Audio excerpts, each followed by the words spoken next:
Zikir itu apa, kemudian talqin. Nah sekarang ada pertanyaan-pertanyaan di umum nih Kang.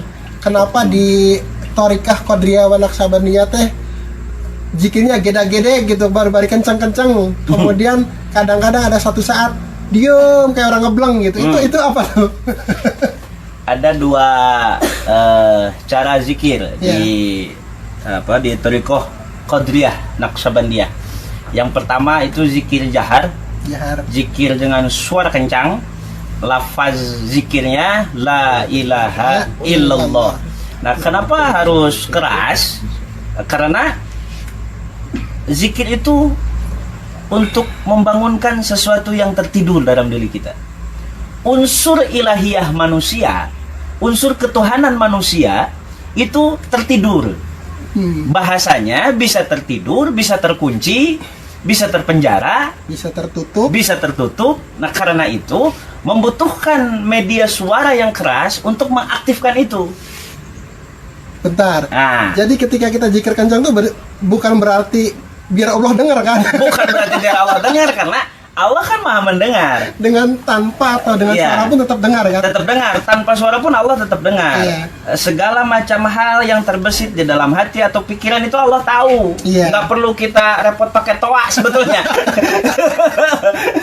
Nah, tetapi yang dimaksud dari zikir suara kencang ini kan bukan untuk Allah. Ibadah pun kan seluruh rangkaian ibadah itu bukan untuk Allah. Loh, untuk kita kok. Problemnya satu. Seluruh rangkaian ibadah itu nggak pernah kita rasakan karena unsurnya nggak nyambung. Iya.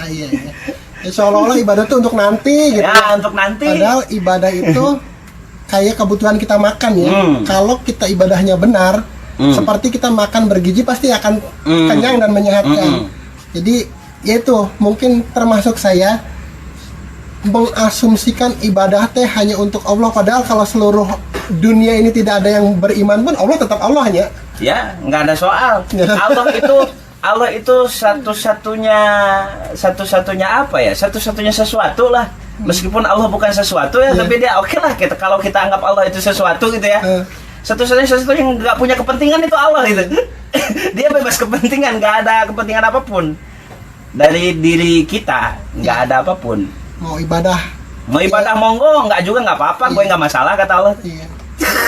Nah ini yang banyak sekali mungkin pemahaman atau persepsi dari sebagian kita bahwa ibadah itu untuk Allah, sholat untuk Allah, puasa untuk Allah, zakat untuk Allah, padahal itu harusnya kembali kepada kita sehingga ibadah tuh bukan lagi dipandang sebagai kewajiban, tapi sebagai kebutuhan kita, termasuk zikir tadi ya. Kebutuhan, karena orang itu sesungguhnya butuh tenang. Manusia itu membutuhkan ketenangan.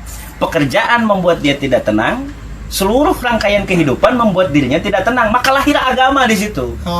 Untuk melahirkan ketenangan kepada jiwa mereka. Artinya yang tenang itu kan jiwa, bukan jasad. Sementara yang menjadi problematika kehidupan ini kan persoalan jasad saja. Iya. Nah, makanya agama lahir untuk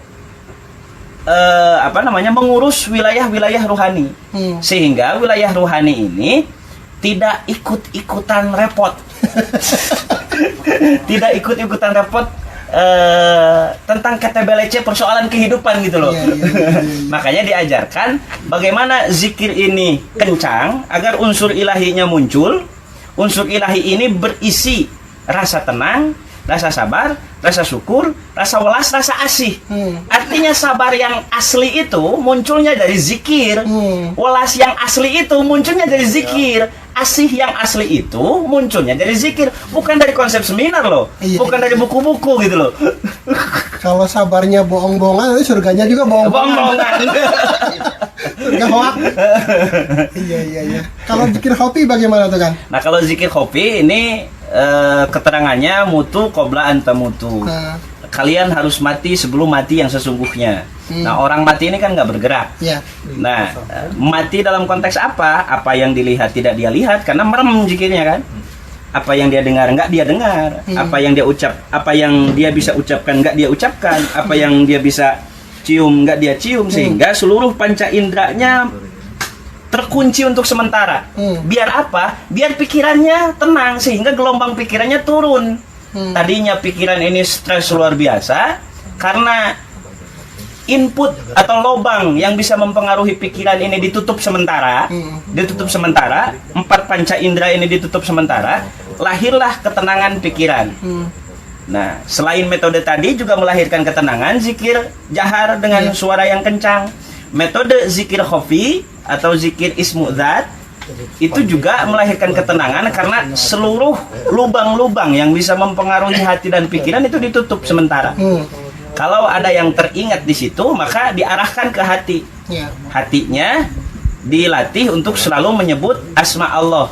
Allahu Allah, Allahu Allah, Allahu Allah, secara terus menerus dan konsisten. Oke. Zikir jahar, zikir hopi ya. Nah, tadi ada satu yang menarik nih. Tenang. Jadi tenang itu sebenarnya fitrah manusia ya. Fitrah manusia itu tenang. Manusia tuh insun yang artinya harmonis. Harmonis itu adalah ketenangan tadi. Iya, betul. Baik. Jadi Ikhwan wal Ahmad, saudara-saudara sekalian yang sedang menyimak acara ini, itu episode pertama kami untuk live dalam acara ngobrol perkara iman ya. Mudah-mudahan rokoknya habis, tinggal satu lagi. Jadi alhamdulillah ini adalah semoga menjadi awal bagi kita, bagi kami di sini untuk mensiarkan itu tasawuf, apa itu torekot, apa itu zikir, apa itu talqin, sehingga tidak ada lagi salah persepsi yang menganggap bahwa torekat itu adalah ajaran baru.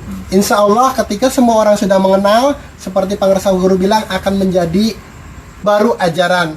Ketika kita sudah mengenal kayak Kang Abah ini sudah tahu sedemikian banyak ilmu lahiriah dalam tanda kutip, akan semakin lengkap ketika kita belajar tasawuf, kita mengamalkan torekat, sehingga kita tahu hakikat zikir, fungsi zikir, dan akhirnya sampai pada titik harmonis, pada titik ketenangan tadi ya Kang ya. Baik, itu saja rekan-rekan dan sahabat sekalian, semoga ini bermanfaat. Billahi taufiq wal hidayah. Wassalamualaikum warahmatullahi wabarakatuh. Waalaikumsalam warahmatullahi wabarakatuh. Berapa menit?